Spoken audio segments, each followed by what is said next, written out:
छोटी सी स्टोरी है, प्लीज पूरी जरूर सुनिएगा।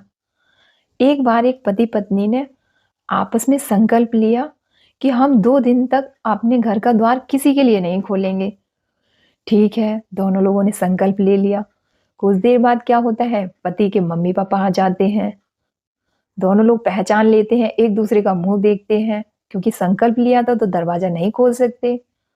वो लोग खड़े रहते हैं काफी टाइम तक, फिर चले जाते हैं। फिर कुछ देर बाद पत्नी के मम्मी पापा आते हैं। अब दोनों लोग एक दूसरे का मुंह देखते हैं, क्योंकि संकल्प लिया था तो दरवाजा कैसे खोलें। लेकिन पत्नी से रहा नहीं गया और उसने दरवाजा खोल दिया और अपने मम्मी पापा को अंदर ले आई। अच्छी से बात वगैरह की, खाना वगैरह खिलाया। फिर कुछ देर बाद उसके मम्मी पापा चले गए।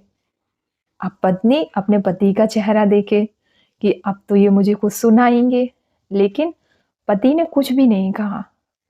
ऐसे ही समय चलता रहा। कुछ समय बाद उनके घर में बेटे ने जन्म लिया। तो बेटे होने की हर किसी को खुशी होती है, उनको भी बहुत खुशी हुई बेटे होने की।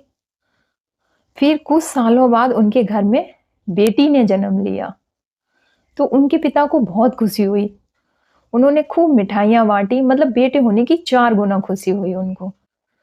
तो पत्नी से रहा नहीं गया। पत्नी ने पूछा कि आपने इतनी तो बेटे होने की भी खुशी नहीं मनाई थी जितनी आप बेटी होने की खुशी मना रहे हो। तो पति ने बड़ा सुंदर ही जवाब दिया।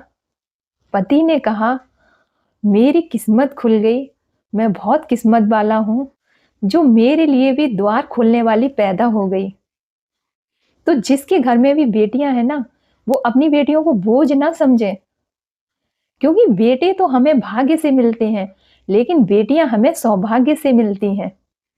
और भगवान हर किसी के घर में बेटियां नहीं देता है। जिनको बेटियां पालने की हैसियत होती है ना, उनके घर में ही भगवान बेटियों को जन्म देता है। तो अगर आपको मेरी बात सही लगे तो इसे शेयर जरूर